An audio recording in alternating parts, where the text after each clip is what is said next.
You ever have one of those moments where everything you've swallowed down your whole life, every insult, every fake smile, every time you convinced yourself it wasn't worth starting a fight, just reaches a breaking point and explodes all at once? Yeah, that was me, 25 years old, standing in the living room in a suit I ironed the night before, with a USB drive in one hand and a cold knot of rage in my stomach. My name's Noah, and this story doesn't start with revenge. It starts with my dad's voice echoing in my head. She actually has a future, Noah. You? Be useful for once. But to understand why that sentence burned so deep, you've got to understand the foundation it was built on. Years of being the afterthought, the extra, the disappointment. Growing up in our house, everything revolved around my younger sister, Kaylee. And look, I don't mean that in the bitter, my sibling got a slightly bigger slice of cake kind of way. I mean everything. From the time she was born, it was like my parents forgot they had a first kid. She got the best clothes, ballet lessons, private math tutoring, violin classes, even fencing at one point, because my dad read somewhere that Ivy League schools liked uncommon sports. Meanwhile, I got hand-me-downs from my older cousin and a yearly reminder that college isn't for everyone. It wasn't always so blatant. In the early years, they were just busy, too tired, couldn't make it to my basketball game, but somehow found the energy to attend every single recital of Kaylee's, where she clinked out 3 notes on the piano and got a standing ovation from Mom like she'd cured cancer. I learned to stop asking, learned to be quiet, to not rock the boat. I figured if I just kept my head down and did the work, maybe one day they'd look at me like they looked at her. But that never happened. In high school, when I got my first job at a local print shop, I was ecstatic. Not just because I finally had my own money, but because I thought maybe, just maybe, they'd be proud of me.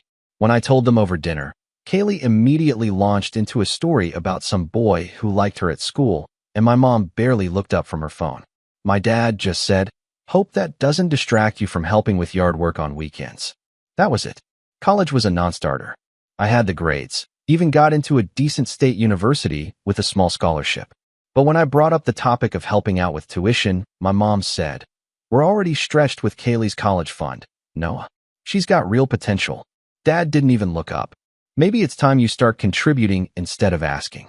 I nodded, said I understood. And I did. I understood that I was Plan Z, the family backup battery, the in case of emergency, break glass child. I deferred enrollment, took up a second job, and started teaching myself skills online. Coding, digital design, portfolio building, anything I could learn without spending money.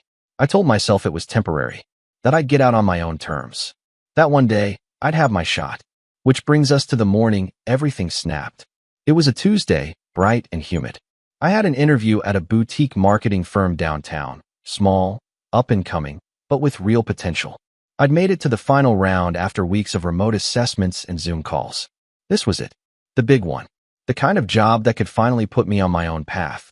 I'd printed out my resume, polished my shoes, even borrowed my friend Micah's blazer to look sharper. I was halfway through a bowl of cereal, running through answers in my head, when my dad walked in.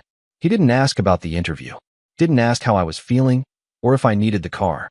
He just stood there in his usual Sunday League softball shirt, holding his coffee like it was the most important thing in the world, and said, "You need to drive Kaylee to the mall. She has a group project." I blinked. "Dad, I told you about my interview. It's this morning. I've been prepping all week." He sipped his coffee. "Can't you reschedule?" Reschedule. Like this was a dentist appointment. Like my first real shot at a career was somehow less important than Kaylee buying poster board and bubble tea. "No, I can't." I was trying to stay calm. "They're expecting me downtown at 9:30. It's a final round. I've made it this far." He cut me off with a laugh. Not even a laugh. A chuckle, like I was a kid who just said something silly. "You're not getting that job anyway, Noah. Might as well be useful for once." I stared at him. For a second, I thought maybe I'd misheard. But then he just shook his head, like I was being difficult on purpose, and muttered, "Unbelievable. We ask you for one thing." Something in me broke. It wasn't the insult. I'd had worse. It was the complete disregard. The way he dismissed my entire future like it was a joke. The way he expected me to drop everything, again, to serve someone else's path, because to him, mine was already a dead end. I didn't yell, didn't scream, or throw anything. I just stood up, walked past him without a word, grabbed my USB drive from the desk, my suit from the hanger, and walked out. No one followed. No one called. Not even Kaylee. I made it to the interview just in time, heart pounding, head buzzing, the taste of bitter resentment sitting heavy on my tongue. I shook hands with the CEO, smiled through my answers, and nailed every question. And somewhere, deep down, I knew. That morning wasn't just about a job. It was about me deciding I was done being invisible. But that was just the beginning. Because what started as a small act of rebellion, me choosing myself for once, would spiral into something much bigger over the next 2 years. Something they never saw coming. Something they'd regret every time they looked at their mailbox. But I'll get to that. Because before the revenge came the unraveling, the cracks that finally started to show. And trust me, they weren't pretty. If I had walked back into that house after the interview, I think things would have gone differently. Maybe I would have swallowed my pride, taken the high road, and tried to talk things out. But I didn't go back. I took the long way home, sat at a park bench with the city buzzing around me, scrolling through job alerts, trying to keep myself distracted. I didn't want to go back and see his smug face. I didn't want to hear another word from Kaylee. I just wanted space. But space isn't something you get when you're living in the guest room of the very people who never wanted you to succeed in the first place. By the time I got home, the sun was setting and my phone had 10 missed calls. All from Mom. Not a single one from Dad. I walked through the door, and there they were, sitting in the living room like they were waiting to serve a sentence. Kaylee was lounging on the couch, scrolling her phone like nothing happened. Mom had that tight-lipped, "We need to talk" look. And Dad, he didn't even glance up from the TV. "You think it's okay to just walk out and disappear all day?" Mom asked, arms crossed. I laughed, because I couldn't believe what I was hearing. "You do realize I had a job interview? The one I told you about a week ago?" Dad muttered. "Yeah, and I'm sure they were real impressed." I stared at him. "Why are you like this?" He shrugged. "I'm just being honest. You've never stuck to anything. Always half in. Always some dream that fizzles out. Maybe because I never had the luxury to just focus on something." I shot back.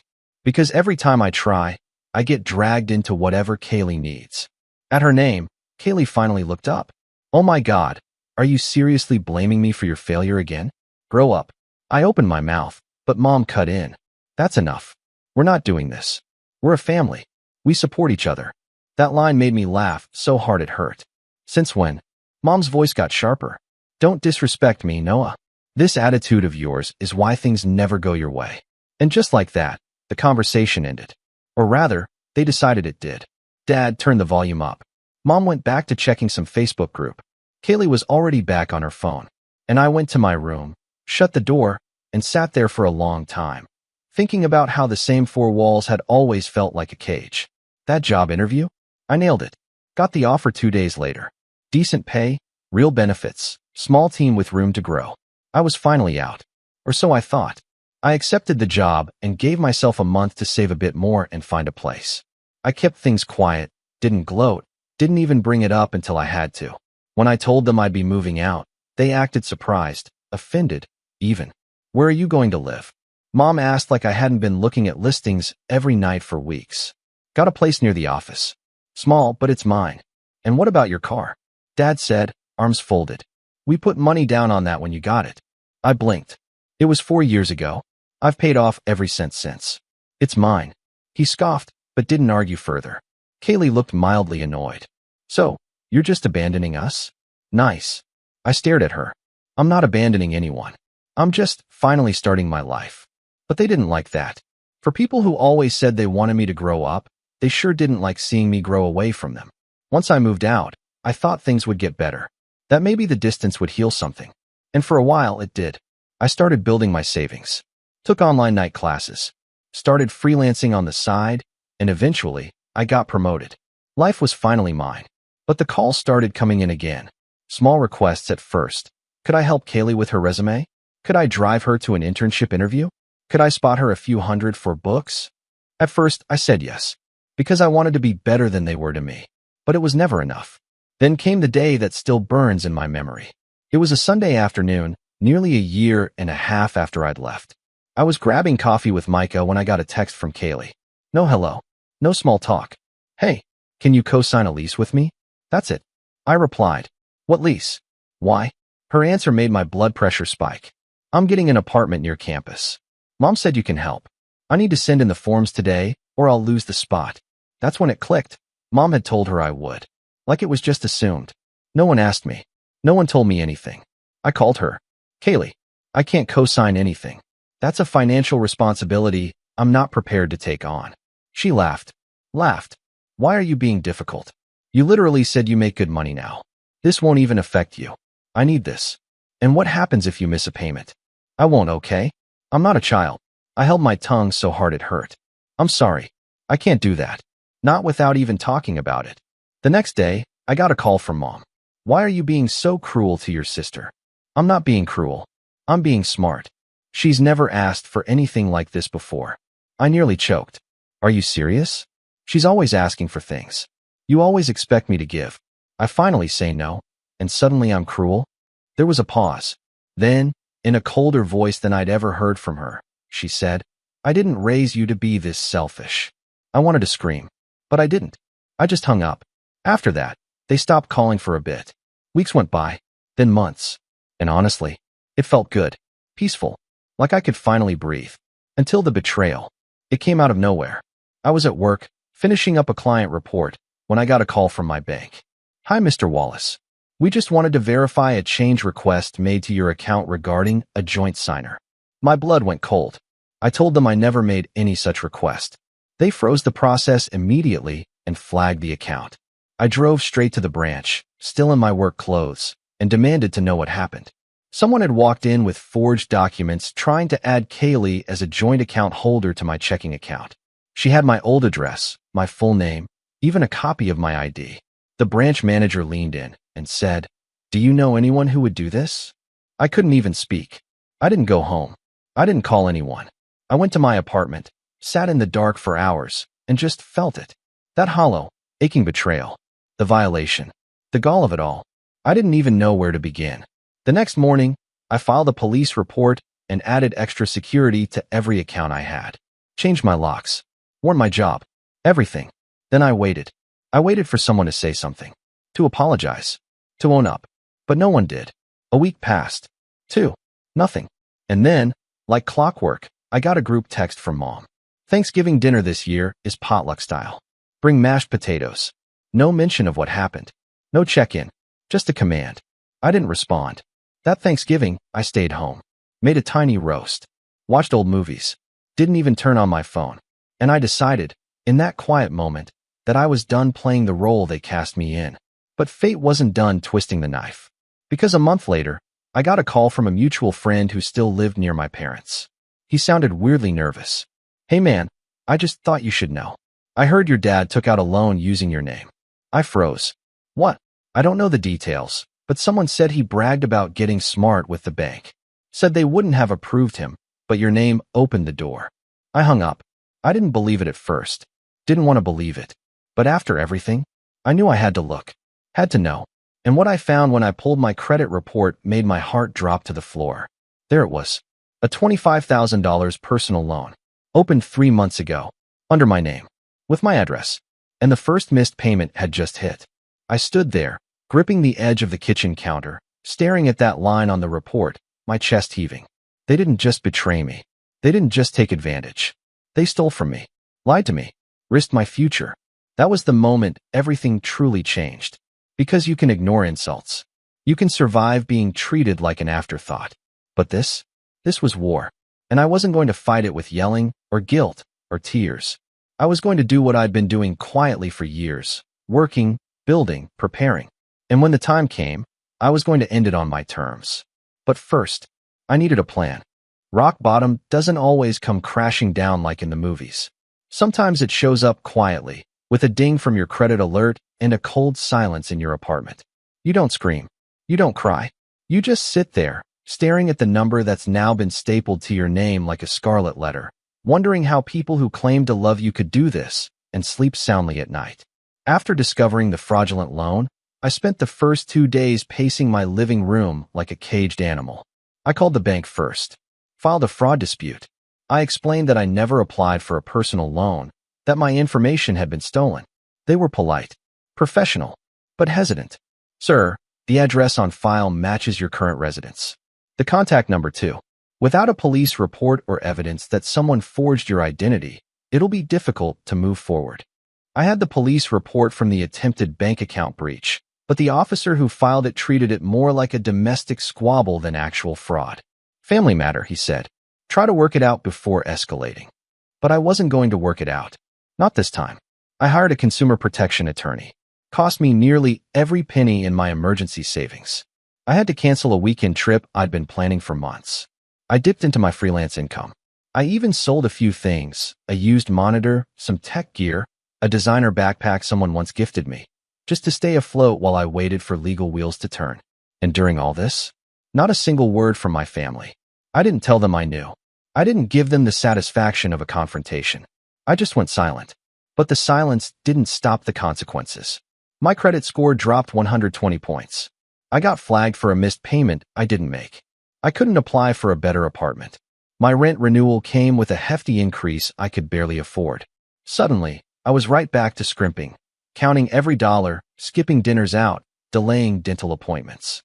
I was 26 years old and losing everything I'd clawed my way to build because my father decided his pride was more important than my life. For a while, I felt numb. Not angry, not even betrayed. Just hollow. I stopped going out, stopped answering texts. Even Micah, my closest friend since high school, noticed. Dude, he said one night over takeout, you're a ghost lately. You working yourself into the ground. I hesitated. Something like that. Is it your parents again? I didn't answer. He didn't push. Just passed me the soy sauce and turned on some sitcom rerun. That's the thing about real friends. They don't need every detail to show up. I think the turning point came about a month later. It was raining.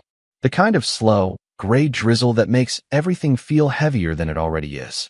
I was on the subway, heading home after a long day of work and an even longer call with my attorney, when this little girl across from me, maybe 7, 8 years old, was flipping through a sketchbook. She wasn't great.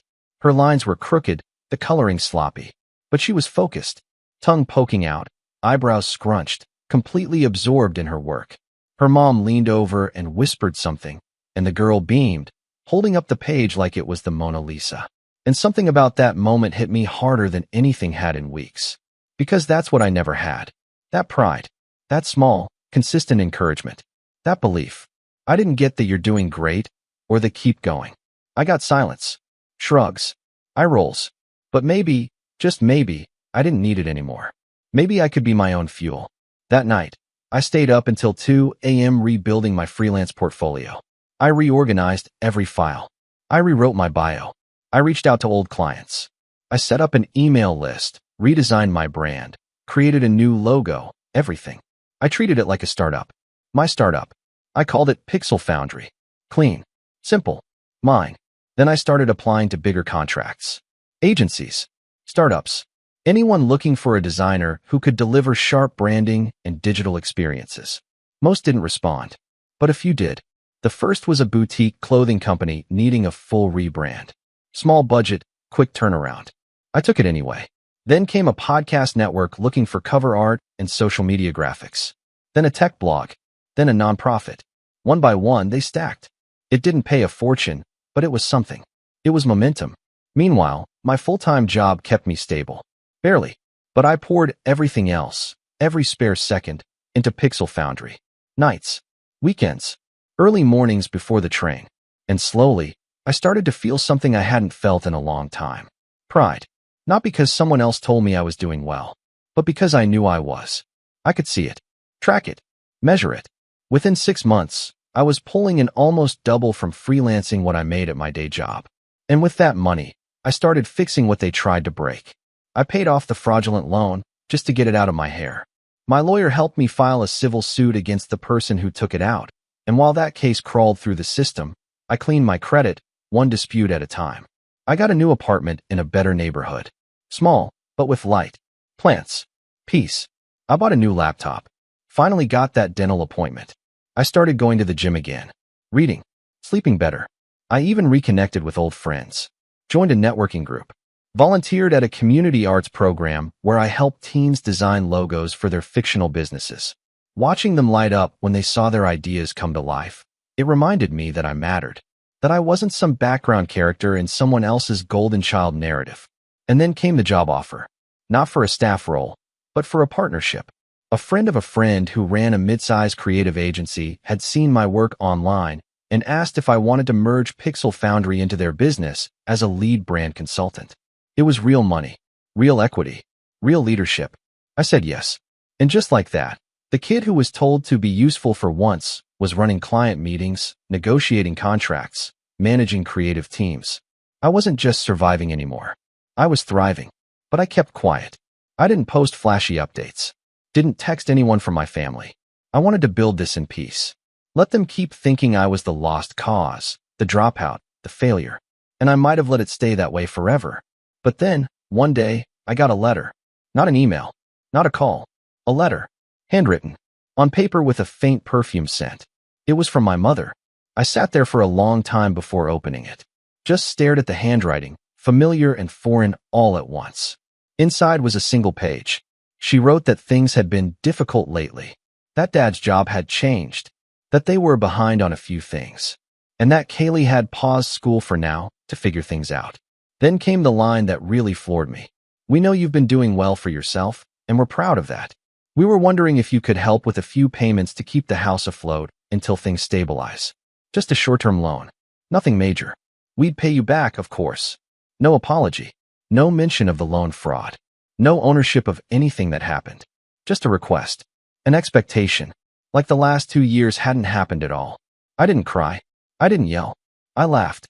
Because that house, that brick inciting prison where I was always second best, that shrine to their golden child, that house was the one thing they'd never think I could touch.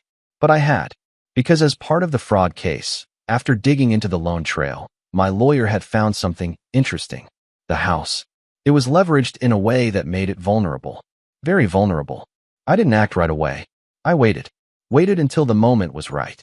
Because if they thought I was just some doormat with a good job, they were in for a surprise. And when the moment finally came, when the papers were ready and the final signature was needed, I didn't tell them in person. I just signed the dotted line and let the notice speak for itself. But I'm getting ahead of myself. Revenge isn't just about anger. It's not about yelling or slamming doors or dramatic showdowns in the ring. That's what movies get wrong. Real revenge, the kind that carves itself into someone's memory, takes time, patience, precision. It's not loud. It's surgical. You wait for the moment they least expect it, when their guard is down, when they need you most. And then, you remind them who they left behind. After that letter from my mother arrived, folded so perfectly, like it wasn't drenched in entitlement, I didn't respond. Not immediately. I let it sit on my desk next to my succulent plant, a piece of poison nostalgia daring me to act too soon. I didn't want to lash out. I wanted to win. Quietly. Completely. So, I started doing what I'd always done best, the homework they never knew I was capable of. First, I dug into the house. They'd bought it in the early 2000s. Nice neighborhood, mid-sized property with a 2-car garage and a backyard that Dad loved to show off at barbecues. I remembered mowing that lawn every summer without thanks, raking those leaves while Kaylee sat on the porch drinking lemonade. The place had always felt like it belonged to them. Never us. Never me. But now, that house had cracks.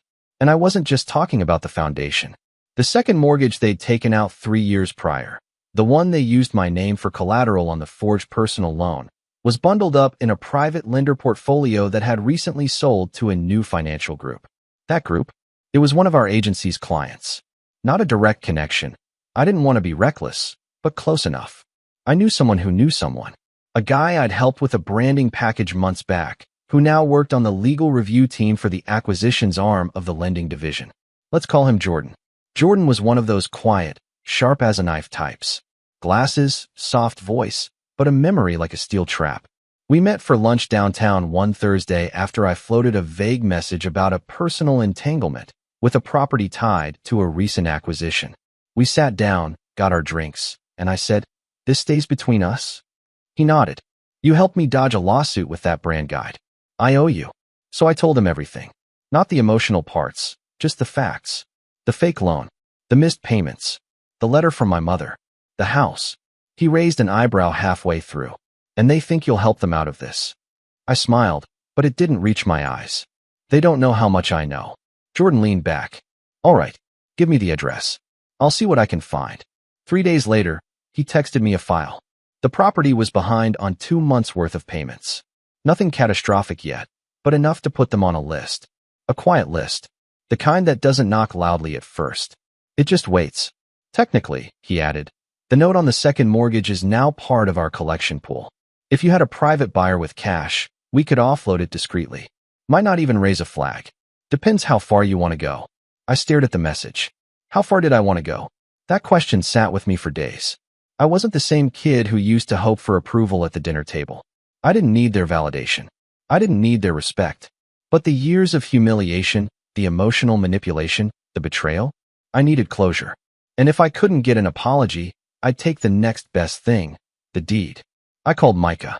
He was the only person I trusted with the full truth, past, present, and especially what I was about to do. We met on his apartment balcony late one evening, sipping warm beer under string lights, and I laid it out. He listened without interrupting. When I was done, he just said, "You're serious?" I nodded. "I can buy the debt, have it reassigned, and eventually, when they default again, which they will, I'll have the leverage." He ran a hand down his face. "Noah, this is next level. Are you sure you want to poke that bear?" "I'm not poking it," I said calmly. "I'm building a cage for it." Micah let out a low whistle. "All right, then let me help." We spent the next week setting things up. Quietly, strategically. Micah introduced me to a real estate attorney who specialized in distressed properties. We'll call her Tessa. She was sharp, direct, and oddly enthusiastic about the entire plan. "Let me get this straight," she said during our first Zoom call. "You want to acquire a lien on your own parents' house and sit on it?" "Not sit. Wait. I want to let them hang themselves with their own rope." She grinned. "I'm in." We created a shell LLC. Standard stuff. Generic name, local registration, clean paperwork. Through that entity, Tessa arranged for a quiet bid to purchase the outstanding second mortgage from the holding group Jordan worked for. Jordan made sure it was bundled with 2 other properties to reduce attention. No red flags. No spotlight. Within a month, the transfer was complete. My name wasn't on anything, but I controlled the LLC. And the LLC now held the debt on my parents' house. I sat with that knowledge for a long time. Let it marinate. I wasn't rushing into anything. If they miraculously cleaned up their finances and paid everything on time, I'd let it go. Maybe. But I knew my parents. Knew their patterns. And sure enough, 2 months later, I got the update. Missed payment number 3. Late fee number 2. Their financial rope was starting to fray. Around that time, Kaylee reached out. First time in over a year. She slid into my DMs with a cheerful, chirpy, "Hey, stranger," and an emoji I didn't recognize. I didn't respond. 2 days later, she sent another. "I heard you're doing really well lately. So proud of you." Then, random cue. "Do you still have that old MacBook? I need one for work stuff, and mine just died, weary face." I stared at that message for a while. Not because I was surprised, but because it confirmed what I already knew. They were circling. I didn't reply to her either. Not yet. Instead, I forwarded the latest notice from the loan servicing company, an innocuous warning about risk of default, to Tessa. Add a soft reminder clause, I said. Let's not scare them yet. Just let them feel the water rising. Copy that. I didn't enjoy it. Not in the way some people think revenge feels. There was no joy in watching them inch toward the edge. No cackling, no rubbing my hands together. But there was clarity, because every day that passed, every lie they didn't apologize for, every silence that went unbroken, just confirmed what I already knew. They never cared about me unless they needed something. And now, I was their only option. Over the next few weeks, I played the long game. Micah helped me set up a new consulting site under a pseudonym. Something clean, professional. Through that identity, I began quietly offering financial restructuring services to distressed homeowners. Just a few listings, a few small clients.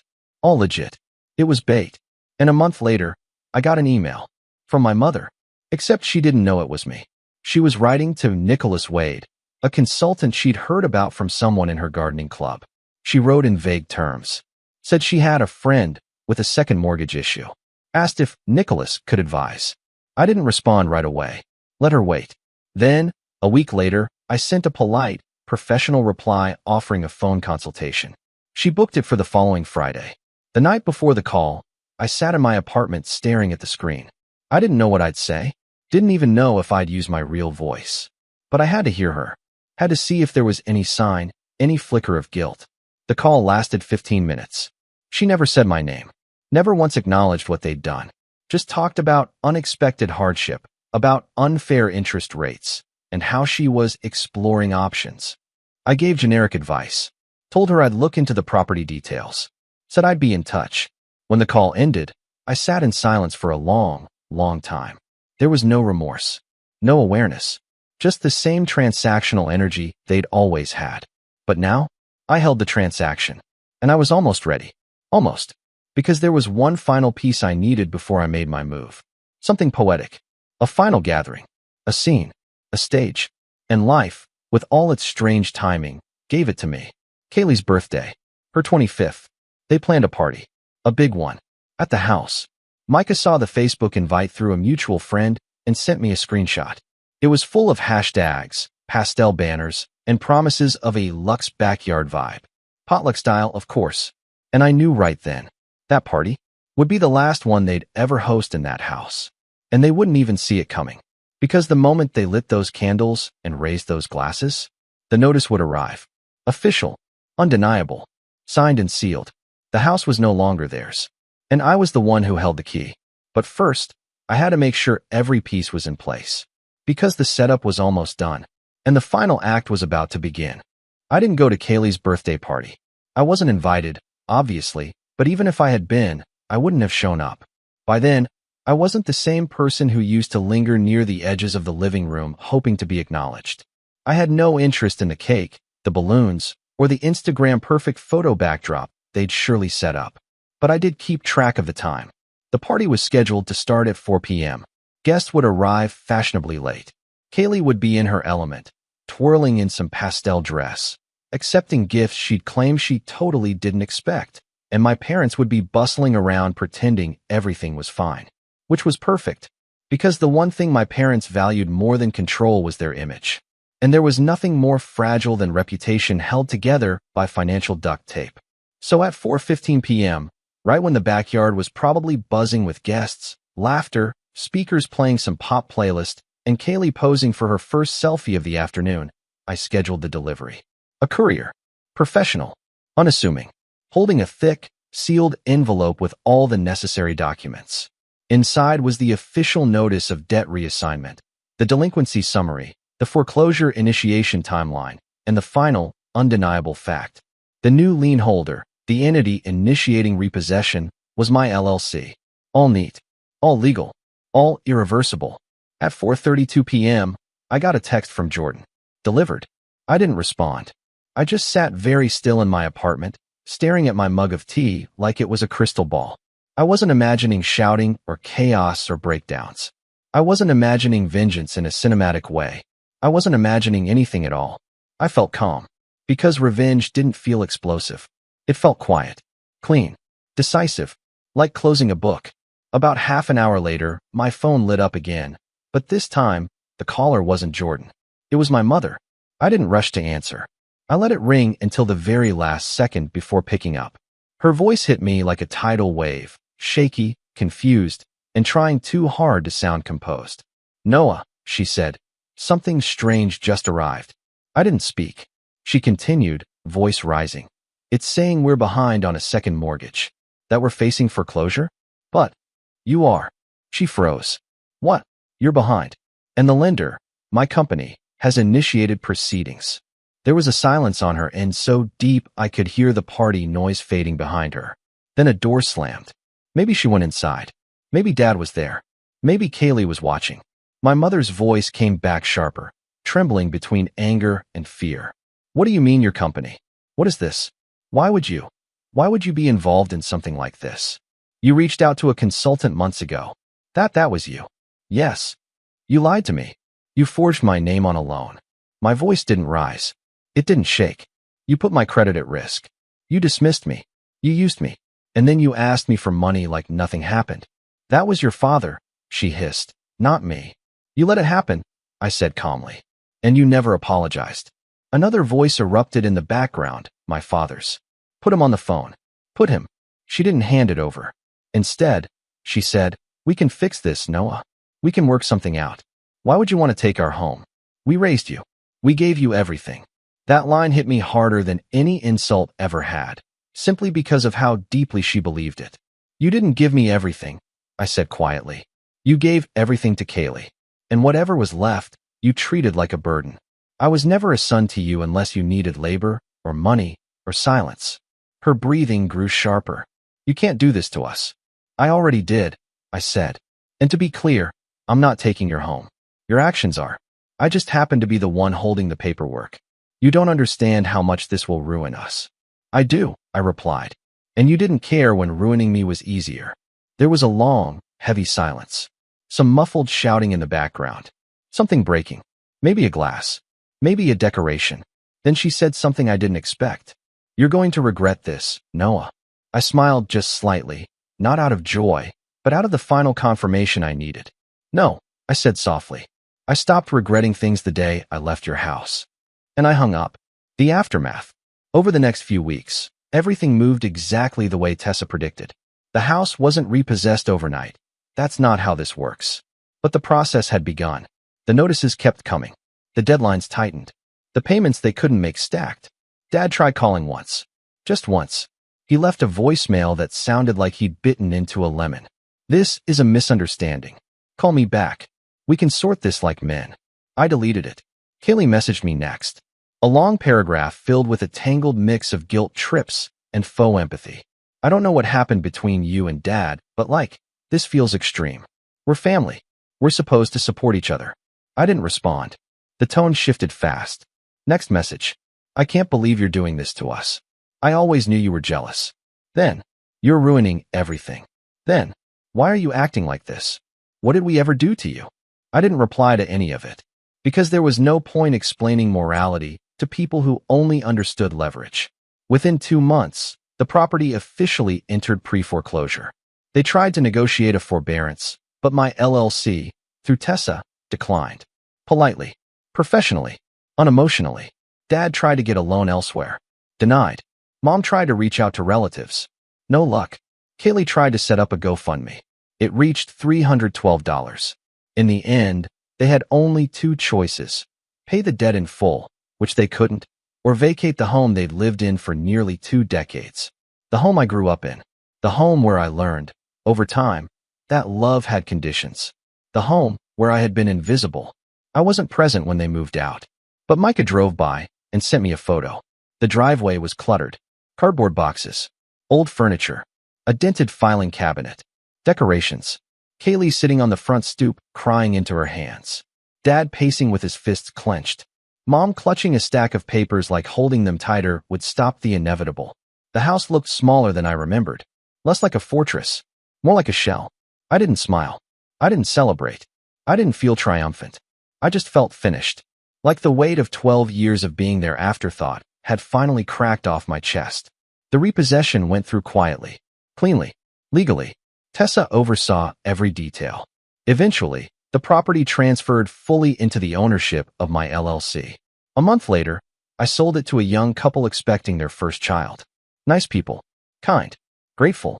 They wanted a home filled with warmth, not hierarchy. I gave them a discount on the closing fees. Because the house didn't deserve to stay a monument to that old life. It deserved a new beginning. And so did I. My parents? They moved into a small rental across town. Less space. Less prestige. More reality. We haven't spoken since that last phone call. Kaylee blocked me on everything.